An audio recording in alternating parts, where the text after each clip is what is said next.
NTV ఎక్స్క్లూజివ్లో చూస్తున్నాము. బుడమేరు ఉధృతి అలాగే బుడమేరు ఉగ్రరూపం దాల్చిందని చెప్పుకోవచ్చు.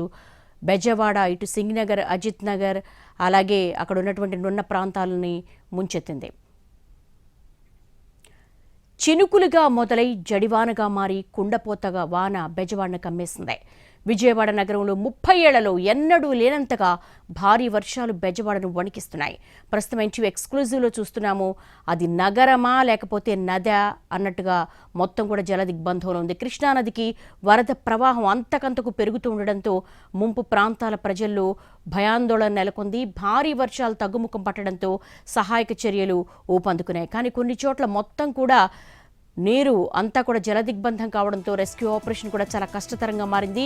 ముఖ్యంగా ఇప్పుడు మనం చూస్తున్నాం విజయవాడ మున్నేరు బుడమేరు వాగు బీభత్సం సంబంధించినటువంటి విజువల్స్ ఎన్టీవీ ఎక్స్క్లూజివ్లో చూస్తున్న 2 రోజులుగా కురిసిన వర్షాలతో ఒకసారిగా ఉప్పొంగి విజయవాడ సిటీపై బుడమేరు విరుచుకుపడింది. దీంతో నగరంలో అన్ని బస్తీలు వరద నీటితో నిండిపోయాయి. ఇళ్లల్లో నీరు చేరడంతో ఎత్తైన ప్రాంతాలు బిల్డింగ్లపై తలదాచుకుంటున్నటువంటి దృశ్యాలు మనం చూస్తున్నాము. బుడమేరు వంతెన తెగడం 180 ఏళ్లలో ఎప్పుడూ పడని వర్షం కురవడంతో విజయవాడలోని కృష్ణలంక, రామలింగేశ్వర్ నగర్, యనమల కుదురు, నున్న ఈ ప్రాంతాలన్నీ కూడా పూర్తిగా వరద నీరు ముంచేసింది. ఏలూరు రోడ్డు లాకులతో పాటు నగరంలోని చాలా ప్రాంతాలు కూడా నీట మునిగిన దృశ్యాలు మనం చూస్తున్నాము. బోట్ల ద్వారా ఎస్డీఆర్ఎఫ్, ఎన్డీఆర్ఎఫ్ సిబ్బంది అక్కడ సహాయక చర్యల్లో పాల్గొంటున్నారు. ప్రస్తుతం మనం చూస్తున్న ఎన్టీవీ ఎక్స్క్లూజివ్లో ఇబ్రహీంపట్నానికి సంబంధించినటువంటి విజువల్స్, డ్రోన్ విజువల్స్ చూస్తున్నాం మనం. మొత్తం కూడా అది నదా లేకపోతే నగరం అన్నట్టుగా ఉంది. మొత్తం నీరు కమ్మేసింది. చుట్టూ కూడా జల దిగ్బంధంగా మారిపోయినటువంటి సందర్భం కనబడుతోంది. మొత్తం నదిలో బోట్లు ఎలా వెళ్తాయో నగరంలో బోట్లు వేసుకుని సహాయక చర్యలు చేస్తూ ఉన్నారు. ప్రజల్ని సురక్షిత ప్రాంతాలకు తరలిస్తూ ఉన్నారు. దాదాపు 2.5 లక్షల మంది ఈ బుడమేరుకు ఎఫెక్ట్ అయినటువంటి సందర్భం కనబడుతుంది. మనకు ప్రాథమికంగా అందుతున్న సమాచారం ప్రకారం ఇవాళ ఇంకా 1 కిలోమీటర్ మేర వరద ఉధృతి పెరిగింది. ఎగువ నుంచి భారీ వర్షాలు కురుస్తున్నాయి. ఇటు కృష్ణమ్మ కూడా పరవళ్లు తొక్కుతోంది. బ్యారేజ్ ప్రమాదపు అంచుల్లో ఉందని చెప్పుకోవచ్చు. ఎందుకంటే విపరీతంగా ఫ్లోటింగ్ వస్తోంది. ఆ వాటర్ ఫ్లోటింగ్ అంతా కూడా కృష్ణా బ్యారేజ్ నుంచి దిగువను వదులుతున్నారు. అలా దిగువ గనక వదిలితే గనక ఇటు ఏలూరు లాకులు కావచ్చు, ఏలూరు కాలువ కావచ్చు, అలాగే అక్కడ ఉన్నటువంటి బుడమేరు కావచ్చు, వీటన్నిటిలో కూడా నీరు పూర్తి స్థాయిలో నిండిపోతుంది. ఇప్పటికే ఒక జల ప్రళయాన్ని విజయవాడలో మనం చూస్తున్నాము. లోతట్టు ప్రాంతాలన్నీ కూడా ముంపును గురైనటువంటి దృశ్యాలు చూస్తున్నాము. మొత్తం నగరం అంతా కూడా జల దిగ్బంధంలో చిక్కుకుంది. కరెంటు లేదు. ఓ పక్క పాలు లేక, నీళ్లు లేక పిల్లలు సైతం, గర్భిణీలు సైతం, వయోభారంతో ఉన్న వృద్ధులు సైతం చాలా ఇబ్బందులకు గురవుతున్నటువంటి సందర్భం కనపడుతుంది. గత 2 రోజులుగా కూడా విపరీతమైనటువంటి వరద పోటెత్తడంతో భారీ వర్షాలు కురిశాయి. ఇటు బంగాళాఖాతంలో వాయుగుండము, అలాగే అరేబియా సముద్రంలో తుఫాను, ఈ రెండిటి ఎఫెక్టు కూడా 2 తెలుగు రాష్ట్రాలను కూడా భారీ వర్షాలు రౌండప్ చేశాయి. ఎక్కడ చూసినా ఇటు తెలంగాణ కావచ్చు, అలాగే ఇటు ఆంధ్రప్రదేశ్ కావచ్చు, విపరీతంగా ఎఫెక్టెడ్ ఏరియాస్లో చూస్తున్నాం మనం ఈ దృశ్యాలు.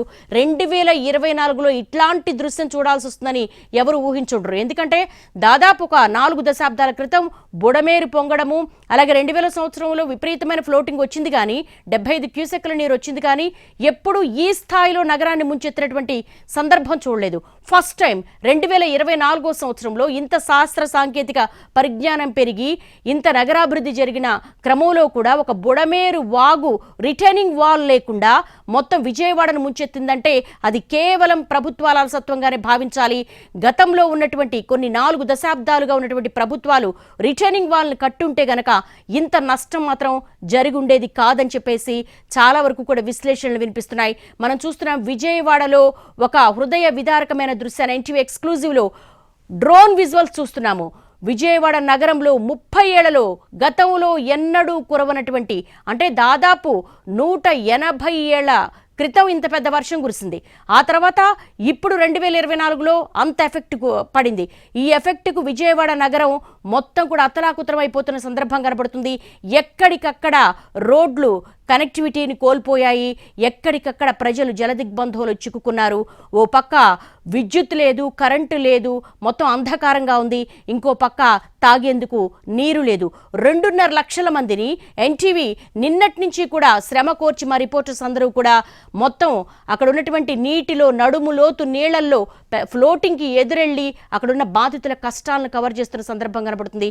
ప్రతి ఒక్కరూ ట్రాక్టర్ మీద తరలిస్తున్న దృశ్యాలు మనం చూస్తూ ఉన్నాం. ఇప్పుడు ఇబ్రహీంపట్నానికి సంబంధించినటువంటి విజువల్స్ చూస్తున్నాం. ఇందాక సింగ్ నగర్, అజిత్ సింగ్ నగర్, డాబా కొట్లు, అలాగే నున్నా, యనమల కుదురు ఇవన్నీ చూసాం. ఇప్పుడు మనము ఇబ్రహీంపట్నానికి సంబంధించినటువంటి విజువల్స్ ఎన్టీవీ ఎక్స్క్లూజివ్లో చూస్తున్నాము. గతంలో మునుపెన్నడూ లేని రీతిలో 30 ఏళ్ల కాలంలో ఎప్పుడూ చవి చూడనటువంటి దుఃఖాన్ని ఇప్పుడు బెజవాడ మోస్తుందని చెప్పుకోవచ్చు.